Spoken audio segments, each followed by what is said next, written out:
Merry Christmas ဒီနေ့မှာတော့ player တော်များများထည့်ဆော့နေကြတယ် Merry Christmas horror မဟုတ်ကျွန်တော်ကိုယ်တိုင်ထည့်ဆော့အောင်ဖြစ်ပါတယ်ခင်ဗျာ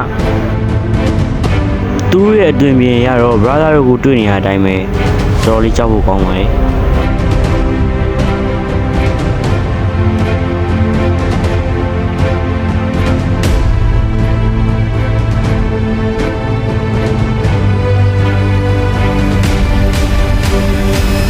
အဲ့တော့ကျွန်တော်ဒီ horror ကိုကျွန်တော်ဘယ်လိုမျိုးရင်ဆိုင်သွားမလဲဆိုတော့ကျွန်တော်ရဲ့ video လေးကိုအဆုံးထိ like and subscribe လေးလုပ်ပြီးတော့ဆုံးထိကျွန်တော် video လေးကို like လိုက်ပါဟောကျွန်တော်မိနေအောင်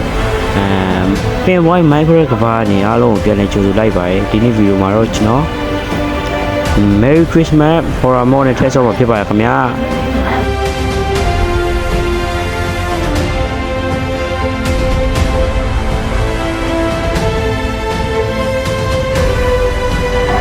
ဒါနဲ့ကျွန်တော်ပြောမိနေရောเนาะအဲ့ဒါဘာလဲဆိုတော့ကျွန်တော်အခုကျွန်တော်ရဲ့ subscriber 100ပြည့်သွားပါပြီခင်ဗျာကျွန်တော် subscriber ရောက်100ပြည့်အောင်လုပ်ခဲ့ပြီးတဲ့ကျွန်တော်ရဲ့ညီကိုတွေမောင်နှမတွေအားလုံးကိုလည်းကျွန်တော်ကျေးဇူးထူးတင်ပါတယ်ဟာငါအဲ့လိုမဖြစ်သေးဘူးကွာငါပြုံသွားပြီးတော့မနေ့ကျရင်ငါမြို့သွားအောင်မယ်ကျွန်တော် Merry Christmas နေ့က Christmas နေ့ရောက်တော့မှာဆိုတော့ကျွန်တော်မနေ့ကျရင်မြို့မှာလိုအပ်တဲ့အဝတ်စားတွေလည်းတောင်းဝယ်ရမယ်ပေါ့နော်ကျွန်တော်မနေ့က Christmas ပွဲတော်စီစဉ်ရလဲလာတော့မှာဆိုတော့တောင်းဝယ်မှရှာမယ်ဟာဦးလေးဟေးပြောကွာကျွန်တော်မနေ့ကမြို့သွားဖို့ဦးလေးဘယ်လိုမျိုးဒီဇိုင်းကလာအင်ကြီးလိုချင်လဲကွာရပါတယ်ကွာမင်းအရှင်ပြေးဟာတခုဝယ်လာခဲ့လိုက်နော်ငါတို့ရွာတက်နိုင်တော့တဲ့နေသားလောက်ပဲဝယ်ချလာငါတို့ရွာအချိန်နဲ့မင်းတည့်တဲ့အတိုင်းပဲကွာ villager ရဲ့အုပ်စိုးနေရဆိုတော့ဟုတ်ဦးလေးဟုတ်ဦးလေးပြောတဲ့အတိုင်းပဲကျွန်တော်လုပ်လိုက်ပါမယ်ဗျဆိုလဲအနေပဲသူနဲ့အမှအကြာကြီးစကားပြောနေခဲ့ပေါ့နော်နေရာသားထိုင်ပြီးတော့မတက်ရက်ပြီးတော့စကားကြီးပြောနေခဲ့သူမနေ့ကျရင်သူကလည်းကျွန်တော်ကိုကြံနေပေးနေပေါ့နော်ကျူးဆိုင်သွားဖို့ပါညာပေါ့ဟေးကွာငါလည်းသွားအိတ်တော့မယ်ဦးလေးရဘာမှလဲဗျဦးလေးရသူအိမ်ဘာမှနေရလဲမသိဘူးဟာဦးလေးဘလို့တဲရောက်လာတော့ကျွန်တော်အိတ်ဖို့ဦးလေးထားဦးလေးအိတ်လို့မမလင်းဘူးဒုက္ခပဲဦးလေးသွားတော့ကျွန်တော်အိတ်တော့မယ်နောက်ဆုံးတော့မိုးလင်းတော့ပဲခင်ဗျာကျွန်တော်တို့ရဲ့ခရီးကိုစတင်ရတော့ပါမယ်ခုချိန်မှာတော့ကျွန်တော်တို့သာရရှိရအောင်နော်ဟာဘေးမှာကျွန်တော်မြင်းရှိရအဆင်ပြေဒီမြင်းနဲ့ပဲကျွန်တော်မြို့ကိုသွားမှာပဲရွာသားတွေပဲပြောင်းနေပါလေမတွေ့ပါလားငါရွာသားဟာbro noဘာတော့ဟာဝဝင်ငါ့ကိုလိုက်ခွေနေလိုက်ကြိုက်နေရလောက်ကြပါအောင်အိုင်ယုတ်ကလည်းပြောရဲအိုင်ယုတ်ကလည်းမင်းတို့ရွာဘုံငါ့ကိုလိုက်ခွေနေရလို့လုပ်ကြပါဦးအိုင်ယုတ်ကလည်းအိုင်ယုတ်ကလည်းတွေ့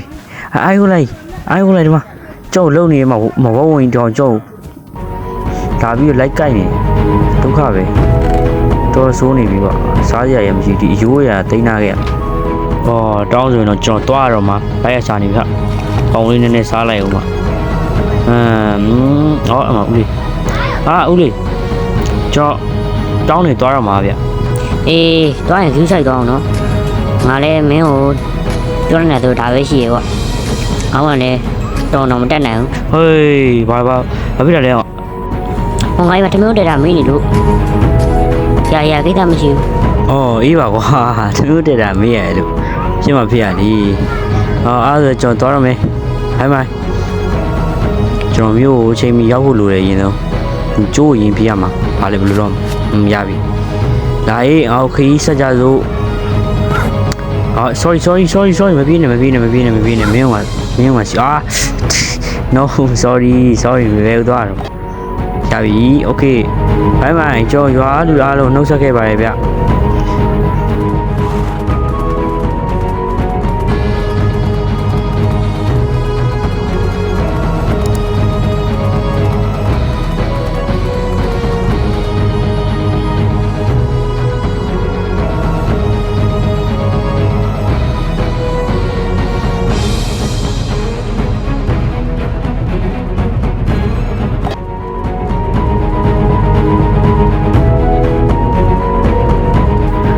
နောက်ဆုံးတော့ငါမြို့ကနေအင်ကြီးဝူချားတွေကိုရလာပြီတော့ငါရွာကိုအမြန်ဆုံးသွားရတော့မယ် let's go သွားရှိအမြန်သွားငါအမြန်ဆုံးငါရွာကိုရောက်ချင်နေပြီလှုပ်ရှားမှာဟာ အားလုံးပဲကျွန်တော်ပြန်လာပြီကျွန်တော်ပြန်ဝိုင်းပြန်လာပါပြီခင်ဗျာဘရာတို့ဒီမှာအဲ့ဒီဝစားရလာပါပြီခင်ဗျာနောက်တဲ့9မိနစ်လောက်ကြာမှာတော့ကျွန်တော်တို့ရဲ့ရွာကြီးကပြောင်းလဲသွားပါတော့မယ်ခင်ဗျာဒီမှာတော့ကျွန်တော်မြင်းပေါ်ဆင်းရတော့ပါမယ်ပြီးရတဲ့မြင်းကိုကျိုးပြန်ကြည့်ရပါမယ်ကဲဟော no မပြေးနဲ့အဲ့မြင်းခဏခဏငါမားရပြီကျိုးချီပွဲဆိုဒီမှာပြန်ကြည့်ရမယ်ဒီမှာပြန်ကြည့်ရမယ်ဟုတ်ပြီဟောရပြီခင်ဗျအားလုံးပဲကျွန်တော်နောက်တဲ့မိနစ်လေးအလိုမှာတော့ကျွန်တော်တို့ရဲ့ရွာကြီးရဲ့ခရစ်စမတ်ရွာကြီးဖြစ်သွားတော့ပါမယ်တန်းရပါပြီခင်ဗျအောင်မချုံမကြည့်လိုက်အောင်ကျွန်တော်ရဲ့မြင်ရတော့ root တော့ဒီကောင်ဖြစ်သွားပါပြီပြီးတော့ဒီမှာကျွန်တော်ရဲ့အာယုကိုလန်ကတော့ဒီမှာဆန်နာကလော်ကြီးဖြစ်သွားပါပြီဆန်နာကလော်ဘိုးကြီးပေါ့နော်ဒါကျွန်တော်တို့ရဲ့ရွာမှာဆန်နာကလော်ဘိုးကြီး2ယောက်ရှိတယ်ဒီမှာ1ယောက်ဟိုးမှာ1ယောက်ရပါပြီပြီးတော့ကျွန်တော်ရဲ့ရွာသားတွေကိုချက်လိုက်ပြပါမယ်ကျွန်တော်ရွာသားဒီမှာဦးလေးကျွန်တော်ရှာပြအဝေးလေးကရှင်းပြေးလာဝေးရတာ အေးရှင်းပါရဲ့ကွာတော်တော်လေးမိုက်တယ် ဟုတ်ကဲ့ကျွန်တော်ပြောက်မိနေဟိုရှမ်းမှာကျွန်တော်ရွာသားတွေချက်ရှိသေးတယ်ဗောနော်အဲ့မှာအဲ့ရွာသားတွေကလည်းတော်တော်လေးလှရဗောနော်သူတို့အင်ကြီးတော်ကြိုက်တော်တော်လေးမိုက်နေပြီဗောနော်အရန်ကြည့်လို့ကောင်းတယ်သူတို့ကြည့်ရတယ်ခရစ်စမတ်ပွဲကတော့ကျွန်တော်တို့ရဲ့နောက်1ရက်2ရက်လောက်လိုမှာတော့ကျင်းပတော့မှာဖြစ်ပါတယ်ခင်ဗျကျွန်တော်ရဲ့ခရစ်စမတ်ပွဲကြီးကတော်တော်လေးတက်ဝင်လာမလို့ဒီနေ့ကိုကျွန်တော်ယုံကြည်ပါတယ်မိုက်တယ်ကွာကျွန်တော်စိတ်ကျင်နေမှုရှိတယ်သူတို့လုပ်ပေးရဒါပေမဲ့ကျွန်တော်တော့ပြင်ဆင်တာမရှိသေးပါဘူးအာယုကိုလန်ကိုကျွန်တော်တော်တော်သဘောကျရပါတော့အဲ့လိုမျိုးကျွန်တော်ဟိုပြောဒီပြောဟိုကြွားဒီကြွားနေပဲကျွန်တော်အဲ့ဒီတရက်တာကိုကျွန်တော်ကိုယ်တိုင်ကုံဆုံးခဲ့ပါတယ်နောက်ရက်ဒီမှာတော့ကျွန်တော်ရဲ့ကန်ဆိုးခြင်းတွေကလာတော့မှဆိုတော့ကျွန်တော်ကြိုသိနေတယ်ဟာကွာဘာလို့လဲငါတို့ခရစ်စမတ်တောင်ရောက်တော့မှာပဲဟိုကငါဒီပွဲကိုဖြစ်မယ်လို့မထင်တာဘူးကဲပါကွာအခုကတော့ကျွန်တော်တို့ဘာမှတော့လုပ်ချင်မရှိသေးဘူးဆိုတော့ကျွန်တော်ရွာထဲသွားပြီးတော့ပဲရှောက်ပတ်ပြီးတော့လမ်းလျှောက်ရတော့မှာပေါ့နော်ဟောဒါနဲ့ငါမလုပ်ရသေးတဲ့တစ်ခုရှိရပေါ့နော် Minecraft ကိုစစရုပ်ချင်းဆိုရင်တစ်ခုတ်တာပေါ့ဒါပေမဲ့အခုဘောမှာတော့ကျွန်တော်အခုထိတစ်မခေါက်ရသေးပါဘူးအဲ့တော့ကျွန်တော်လက်အရားပြည့်လေးပြီးရင်တလေးတော့ခုတ်ကြရအောင်လို့ဒီမှာဒီဘက်ချမ်းကိုကျွန်တော်တစ်ချက်ကြည့်ပါဦးနော်ကျွန်တော်ရွာသားရဲ့အရန်ကိုပျော်နေကြရယ်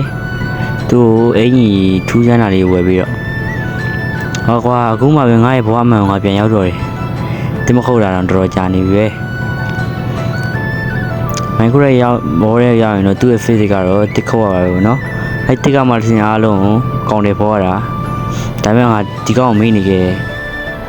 ရပါပြီခင်ဗျာဘာတော့မဟုတ်ပါဘူးကျွန်တော်လုံနေကြတိုင်းပဲလက်နဲ့လေးလှုပ်ထားမှာပေါ့နော်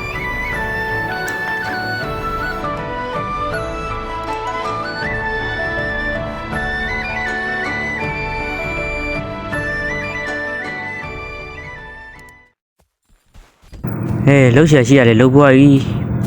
ဆိုတော့ဘာလို့မလဲကွာငါမိုင်းတူအောင်လည်းငါမှနေစရာအိမ်ရတယ်ရွာမှာကတ်နေစရာရှိရယ်ဟာအဲ့ဟုတ်လားရွာထဲမှာနေတယ်ရောဘယ်လျှောက်သွားနေရတော့ဒုက္ခပါပဲကွာကျွန်တော်မသိခဲ့တာကျွန်တော်ရဲ့ကံကြမ္မာဆိုးကြီးရောက်လာခဲ့ဟာကွာပြင်းလိုက်တာဘာလို့မှမသိဘူးဟုတ်ကဲ့အေးဘာဟိုးလေ no ငါမြင်လားဟုတ်ပါငါမြင်ဒီမှာရှိပါလေ no ဘာအေးဘာကြီးno ဘာကောင်းကြီးလဲဆွဲနေ no ဖြူငါပြင်ထွက်တခြားကြည့်ရမယ်အပြင်ထွက်ဖို့ကလေစင်မပြေသေးဘူးငါဘာကောင်းမှမသိပဲနဲ့ဘာကောင်းကြီးလေဟာအိုင်ခုလည်းရလှုပ်တာဟာ no ပြေး no ဟာရောငါတို့အိုင်ခုလည်းလှုပ်ပါအောင်ငါအိုင်ခုလည်းတော့ကင်နိုင်လိမ့်မယ်ကွအိုင်ခုလည်းဒီကောင်တွေကိုမုန်းနေတူတယ်ဟဲ့ဒီကြောင်းနေငါဘာမှမသိရပါလားအဲ့ခရစ်စမတ်ပွဲကြီးစကနေမှာဘာဖြစ်ကုန်တာလဲဟာညတော့ငါအိမ်ထဲကိုဝင်ပေါင်းရမယ်အိုးကျွန်တော်မသိခဲ့တာဒါကတော့ချိန်စာတင်ခရစ်စမတ်ပဲဖြစ်ပါတယ်ကျွန်တော်ဒီရွာမှာခရစ်စမတ်ပွဲကိုမလုပ်ရဘူးဆိုတော့ကျွန်တော်ကိုယ်မသိခဲ့ဘူးပေါ့နော်ကျွန်တော်မနေ့တနေ့မှရောက်ပြီးတော့ရွာခရစ်စမတ်ပွဲကိုကျွန်တော်ကျင်းပမိလိုက်တဲ့အတွက်ကြောင့်မို့ဟာမဖြစ်သေးပါဘူးကွာငါတို့ခရစ်စမတ်ပွဲရောက်ခါနေမှာကွာအပျော်ရတော့ပြတ်ကုန်ပါပြီဘ ဘယ်မှမသိတဲ့ကောင်တွေကကျွန်တော်တို့ရဲ့ရွာကြီးကိုရောက်လာခဲ့ပြီဗျအဲ့တော့ကျွန်တော်တို့ရဲ့ဇလန်းတွေကပို့ပြီးတော့ရှည်ကုန်တော့ပါပဲဘယ်လိုလုပ်ရပါမလဲစဉ်းစားစမ်းငါဒီကောင်ကြီးကိုထောင်ပြီးဖမ်းရမှာလားဟဲ့ရောနေကောင်ဟိုမှာဒီဘာလုပ်နေရလဲဒီကောင်ညက်နေရလားဟုတ်မယ်ဒီကောင်ကျွန်တော်တို့ရွာခေါင်းလောင်းတိုင်မှာဒီကောင်ညက်နေရတယ်တူအဲ့ကောင်ကသွားတင်လာဒီကောင်ရဲ့မျက်နှာကိုတခြားကြည့်ကောင်းမနေတူတယ်အိုင်ယုံကလန်လည်းဝင်လို့မရဘူးနဲ့တူတယ်ကံအောင်တာတခုကတော့ကျွန်တော်ကိုကဲနေတာအိုင်ယုံကလန်ရှိလို့ကျွန်တော်အသက်ရှင်နေအောင်တော့ခုတော့ကျွန်တော်တစ်ဖက်ပြန်ရှင်နေလောက်ပြီမင်းဘာတူလဲဟေ့မင်းဘာတူလဲငါတို့ခရစ်မတ်ပွဲကျင်းပမယ့်နေ့မှာမင်းကဘာလာရှုပ်တာလဲကြောက်ရှာကြီးအောင်ကြီးအဆွေနဲ့ငါအော်ဟိပြနေတယ်သူငါ့ကိုဝေမဲနေရကွာငါဘာအမားလုပ်လို့လဲကွာဒါအေကနာခရစ်မတ်ပွဲကြီးစီရူတော့တမင်လေးနှာခေါင်းနေတဲ့တမင်လေးတဲ့ဟုတ်တယ်ကွာအဲ့အကောင်ကြီးဒီကောင်ကြီးဘယ်လိုဖြစ်တာလဲဒီကောင်တေသွားတာလားတော့ဒီကောင်ကြီးချိန်သာတင်သွားလားငါတို့ကြည့်နေကြစကားထဲမှာတော့ဒီကောင်ကြီးပုံစံအဲ့လိုမဟုတ်ပါဘူးချစ်စရာလေးပါကွာဒီကောင်မှဂျိုးမရှိတော့အခုတကြောက်လည်းဂျိုးတွေပါပေါက်ပြီးတော့အဆွဲပါနေဟိုးတော်ငါ့ကိုမိုင်းတူးမယ်ငါဒီကောင်ကိုထောင်ပြီးဖမ်းမယ်ငါစုံးပြလိုက်တော့မယ်ကျွန်တော်ဒီကောင်ကိုထောင်ဖမ်းမယ်ဗျာဒီကောင်တွေရဲ့ဟိုးကျွန်တော်ရွာမှာတေးချလေးစုံစမ်းပြီးတော့ကျွန်တော်ဒီကောင်ကိုထောင်ပြီးဖမ်းရမယ်ဟုတ်တယ်ထောင်ဖမ်းလို့မရအောင်နောက်ဆိုကျွန်တော်တို့ရဲ့ခရစ်စမတ်ပွဲရဖြစ်တော့မဟုတ်တော့ဘူးအဲ့ရောဒီကောင်တွေကျွန်တော်ထောင်ဖမ်းမှုကပြည့်မနေလောက်ရမှာဟာကွာလောဆယ်မှာတော့ဒီကောင်ကြီးကိုမတွေ့တော့ဘူးကွာအဲ့ဒါဆိုရင်ငါအခုတဲလို့နေတဲသွားတူးရမယ်ခုနကတော့အပြင်ထွက်ဖို့ဒီကောင်ကြီးကကျွန်တော်ပိတ်ဆို့နေရပေါ့နော်အဲ့တော့ကျွန်တော်လောရမယ့်လုပ်ငန်းတွေမလုပ်ရဘူးဖြစ်နေအခုကတော့ကျွန်တော်မလုံးမဖြစ်လောက်ရမှာပဲလောဆယ်မှာတော့ကျွန်တော်စားကြလိုက်ရှာနေပေါ့နော်ကျွန်တော်မစားဖို့ကမရှိတော့ဘူးအဲ့ဒါကြောင့်ကျွန်တော်စားကြရရင်လိုက်ရှာနေရပေါ့လန့်တော့ကွာကက်ကပူစီရောကျွန်တော်စားကြရဘာမှသွားရှာမလဲဟိုကအိုင်ယုံလည်းတကောင်ကအိုင်နာပဲနေရဲကွာမင်းဘာလဲရွာမှာမနေတော့ဘူးလားတော်ဆိုးတာပဲဒီကောင်လောဆယ်ကောင်ကအပင်ခေါ်ရမယ်ကွာကျွန်တော် trust ဆောက်ဖို့တခုကအနည်းဆုံးကတော့ကျွန်တော်အပင်တွေကလိုမှာဒါကြောင့်ကျွန်တော်အပင်ကိုအရင်ဆုံးဦးစားပေးခေါ်ရယူကျွန်တော်ကြောက်တွေကတော့လိုသလောက်တော့တူးထားတာပဲလောက်မလောက်ကတော့မပြောတတ်ဘူးပေါ့နော်ကျွန်တော်လေးအပင်ကတော့အဓိကပဲကျွန်တော်အပင်ကတော့ကျွန်တော်ရဲ့ဘဝရဲ့အစပဲပေါ့လောဆယ်မှာတော့အပင်ကိုပဲကျွန်တော်ဦးစားပေးခေါ်ရမှာပဲဒီကောင်ကကျွန်တော်တကယ်အံ့ဩတယ်ဗျာကျွန်တော်ခရစ်စမတ်ပဲကြီးမမနေကြမှာမကောင်းဆိုးရည်ရောက်လာတယ်ဆိုတော့ဘာလဲဒီအိပ်ပဲကလုံးဝစဉ်းစားလို့မရဘူးအိုင်ယိုကိုလန်ရောတိမလားမသိပါဘူးတိတော့ဘာ तू ကစိတ်ဆိုးနေပုံပေါ့တယ်ကွာသူ့ရွာကိုသူတို့လာတော့ तू ကင်းပတ်နေတယ်တူတယ်ဟုတ်မယ်သူ့ရွာနားမှာရှိနေသေးလားသူလိုက်ရှာနေတယ်တူတယ်ကျွန်တော်ထင်တာမမဟုတ်ဆိုရင်လေဟုတ်လားမယ်အဲ့ဒါရေးမကြည့်ဘူးကျွန်တော်ကသူတို့ထက်ပိုပြီးရေးကြီးနေတဲ့သူတွေရောက်ဖြစ်တယ်ဟောလဲဆိုတော့ဒီကောင်ကြီးကိုကျွန်တော်ကိုယ်နဲ့ထောင်ပြီးဖမ်းမှာပေါ့ညနေကလည်းစောင်းတော့မှာဆိုတော့ဒီနေ့တာလောက်နေပဲကျွန်တော်လုံလောက်ရတော့မှာပဲနောက်မနေ့ကျမှပဲကျွန်တော်ရဲ့ bisco and iron ကိုလည်းတည်သွားလားဟုတ်ပါဘူးနောက်ကနေ iron နေအိုင်ကိုလည်းနှစ်ကောင်ရှိသေးလားနှစ်ကောင်တော့ရှိသေးလားမသိဘူးအိုင်ကို၄တောင်းတော့ရတယ်ဟုတ်သေးပါဘူးအိုင်ကိုလည်းတစ်ကောင်ဒီမှာတစ်ကောင်ဟုတ်ပြီဟိုမှာတစ်ကောင်ဟုတ်ပါတယ်နှစ်ကောင်ပါပဲဟာဘာလို့အိုင်ကိုနေကြမ်းခဲ့ရခါလေးကအဲ့ဒါကနည်းလေးလူရှူတာမယ်ဟိုမှာကြည့်အောင်နေအနောက်ရက်ကိုတော်တော်လေးဝင်နေပြီဟာနောက်တရက်ကုန်းတော့မှာလားကွာကျတို့နောက်နေ့ရက်3ရက်လောက်ပဲလိုတော့တယ်ပေါ့ခရစ်စမတ်ရောက်ဖို့ကဒါပေမဲ့အခုလိုမျိုးဖြစ်လာတော့ကျတို့ပွဲတော့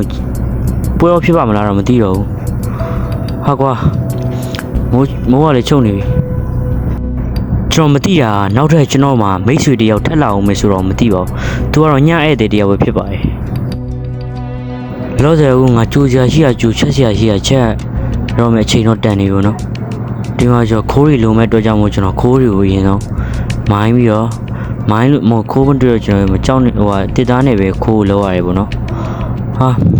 မနေ့ကျတော့ကျွန်တော်ရဲ့ trust ဆောက်မကိစ္စစရတော့မနဲ့တူတယ်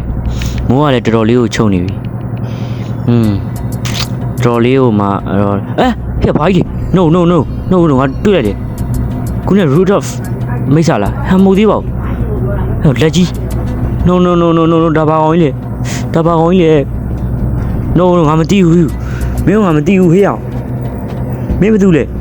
ဟာဒုက္ခပဲ no ငါဒီကောင်ဘာလုပ်လဲဆိုတော့ငါသိကျင်တယ်အပြင်ထွက်ကြည့်ရမလားဒီကောင်ဘာလုပ်လဲအိုး shift မင်းအိတ်နေသေးတယ်ကွာဒီမှာဒုက္ခပဲဒီမှာပြင်မှာငါဒုက္ခရောက်နေပြီကွာဒုက္ခဘယ်လိုလုပ်ရမလဲငါဒီကောင်ရှိနေတူအိတ်လို့ရမှာမဟုတ်ဘူးဒုက္ခတော့ရောက်ကုန်ပြီငါဘိုက်တွေအစနေပြီဟာလှုပ်ဆမ်းပါငါအယုံကြိုပြီးတော့ပြန်ချက်နေပြန်ကြိုနေသေးရကွာငါတကယ်ယူတာပဲ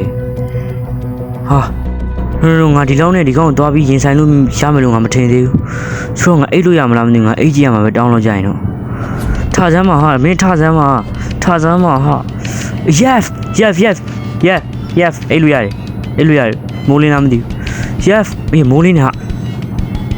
မိုးလင်းဒီကောင်ရှိသေးတယ်ဒီကောင်မရှိတော့ထင်တယ်အေးကျွန်တော်ပုံမှာစာတစ်ခုပို့တာတယ်ဘာတွေပဲလဲတော့မသိဘူး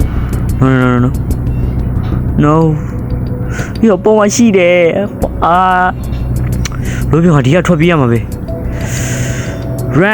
ram မင်းဖေးတမ်းမှာ ram ငါပြေးရမလားပြေးရဘူးလားဒုက္ခပဲ no ငါဘေးကလောရမှာမလဲဒီကောင်းလက်တဲ့လို့တော့ကြာပါတယ်ကွာပြေးရပဲကောင်းမယ်တူတယ်ယောပြီးမပြေးတော့ပြေး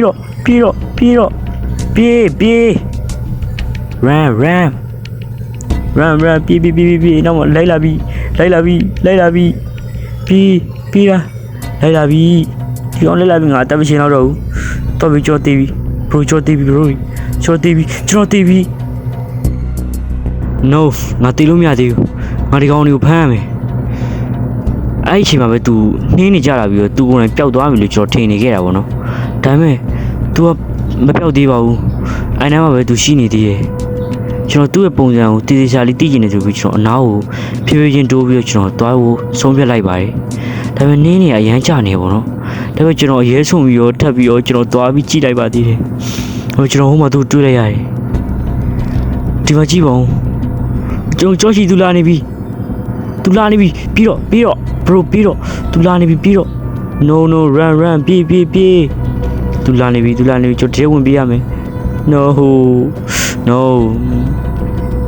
ပေးမြတ်ပဲနောက်တဲ့ကျွန်တော်သူ့ကိုဘယ်ချိန်ပြောက်မလဲဆိုစောင့်ကြည့်နေခဲ့တယ်2 နာရီလောက်ကြာမှတော့သူပျောက်သွားခဲ့ပေါ့နော်ကျွန်တော်လည်းအဲ့ဒါနဲ့ပဲမြေအောင်မိုင်းတွင်းတူးပြီးတော့အောက်မှာပဲမိုင်းပြီးကျွန်တော်အောင်းဝင်ကိုကျွန်တော်ဆုံးဖြတ်လိုက်တယ်ပေါ့နော်ကျွန်တော်မိုင်းတူးပြီးပဲဒီကောင်ရဲ့ရန်နေပြီးတော့ကာကွယ်ရမယ်ဆိုတဲ့အသီးနေပေါ့အဲ့ဒါနဲ့ကျွန်တော်မိုင်းနေပဲကျွန်တော်စတူးပါရယ်ပြီးရတယ်ကျွန်တော်ဒီကောင်နေလေးဒီကောင်နေအတွက်အိမ်တစ်ခုဆောက်ဖို့ကျွန်တော်ဆုံးဖြတ်လိုက်ပါတယ်အဲ့ဒီအိမ်ကတော့ကျွန်တော်လည်းပြောထွက်တစ်ခုဆောက်မှာဖြစ်ပါတယ်ဒီကောင်လေးကျွန်တော်ထောင်ပန်းပြီးတော့ငေါင်းနေရဲ့အစီပိုင်းတခြားလေးကျွန်တော်လေးလာရမယ်ပေါ့နော်ဟုတ်ကွာငါတို့ပြောမနေတယ်ဘယ်ရောက်ကုန်ပြီလဲကွာပြင်မှာတော့ဒီကောင်ရဲ့ခေါင်းလုံးတန်ကြီးကိုကျွန်တော်ကြားနေရတော့မယ်ဟုတ်တယ်ဒီကောင်ရှိနေသေးတယ်တခါကချိုးလိုက် no ဒီကောင်ကပျောက်သွားတယ်နေရလေတကယ်တော့သူမပျောက်သေးပါဘူးခင်ဗျာသူကကျွန်တော်နားမှာရှိနေတော့မှာပဲတကယ်ပျောက်မဲ့ခြင်းကိုကျွန်တော်ကထိုင်ဆောင်နေခဲ့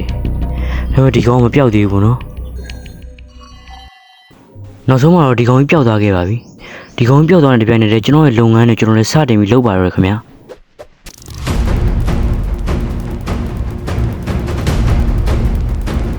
နောက်ဆုံးတော့ဒီကောင်လေးဖမ်းမ truck တစ်ခုကျွန်တော်စောက်လိုက်ပြီဒီကောင်လေးကိုဒီထောင်ချောင်းနဲ့ဖမ်းနိုင်မယ်လို့ကျွန်တော်မျှော်လင့်ပါတယ်ဒါပေမဲ့ကျွန်တော်ပြုတ်ကျသွားရင်တော့ကျွန်တော်ထွက်မဲ့ပေါက်တစ်ခုလည်းကျွန်တော်လှုပ်ထားပါသေးတယ်အဲ့လိုကျသွားတဲ့တပြိုင်နက်တည်းကျွန်တော်ဒီဘက်ကနေပြန်ထွက်ပြီးတော့ကျွန်တော်ရဲ့မှန်နဲ့ဒီကောင်လေးကိုပြန်ပြီးတော့ပိတ်မယ်လို့ကျွန်တော်ဆုံးဖြတ်ထားပါတယ်โอเคညနေရောစောင်းလာပြီကွာမနေ့ကမှပဲကျွန်တော်စပြီးတော့ကျွန်တော်အလုပ်ကိုကောင်းနေပေါ်ကြရအောင်အဲ့ဒါနဲ့ပဲကျွန်တော်လည်းနောက်မနေ့ကိုရောက်ခဲ့ပါတယ်နောက်မနေ့မှာကျွန်တော်လှုပ်ရှားရှိရလှုပ်ပြီးတော့ဒီကောင်ကြီးလာမဲ့အချိန်ကိုစောင့်နေခဲ့ပထမလာဆိုဖြစ်ဖြစ်ဒုတိယလာဆိုဖြစ်ဖြစ်ပေါ့ကျွန်တော်တို့စောင့်နေခဲ့ပဲကျွန်တော်နောက်ဆုံးတော့ဒီကောင်ကိုတွေ့ခဲ့ပါတယ်ဒီကောင်ကြီးကိုကျွန်တော်မြားပြီးခေါ်နေရပေါ့နော်လာမင်းနောက်လိုက်ရလား မင်းတို့ကအိမ်ဆောက်ပြီးသားတယ်လာအဲ့ကိုလာပြီ noပြီတော့ oh shit လာပြီးတော့ဟေးမင်းလာပြီးတော့ဒီမှာမင်းတို့ကအိမ်ကောင်းတစ်လုံးဆောက်ပြီးသားရယ်လာလီတို့ဒီကောင်လာပြီလားဒီကောင်လာပြီ no shit အိုင်ဒီကောင်မိသွားပြီ chef ဒီကောင်ကမိသွားပြီကွာ chef နောက်ဆုံးတော့ကျွန်တော်ဒီကောင်မိသွားပါပြီအိုးဟိုဘက်အပေါက်ပိတ်ထားသေးငါအဲ့ပေါက်အမြန်သွားပိတ်ရမယ်ပေါက်ဖွင့်ထားဒီမှာဟေး chef နောက်ဆုံးတော့ကျွန်တော်ဒီကောင်မိသွားပါပြီခင်ဗျာဒါရင်မကသေးပါဘူးဗျာကျွန်တော်နောက်ထပ်မိတ်ဆွေကြီးတယောက်ကိုပါကျွန်တော်အခွင့်အရေးရတော့ကျွန်တော်တတ်နိုင်ခဲ့ပါသေးတယ်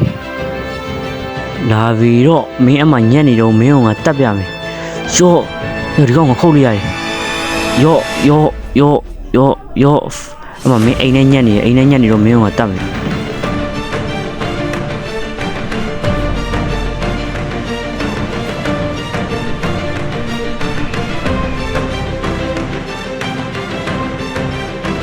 ကျွန်တော်ဗီဒီယိုလေးကဒီလောက်ပါခင်ဗျာကျွန်တော်နောက်ထပ်ဗီဒီယိုတွေမှာပြန်ဆောင်ကြပါမယ်ကျွန်တော်နောက်ဗီဒီယိုတွေဒီထက်ကောင်းအောင်လုပ်ဖို့လဲကျွန်တော်စဉ်းစားထားပါသေးတယ်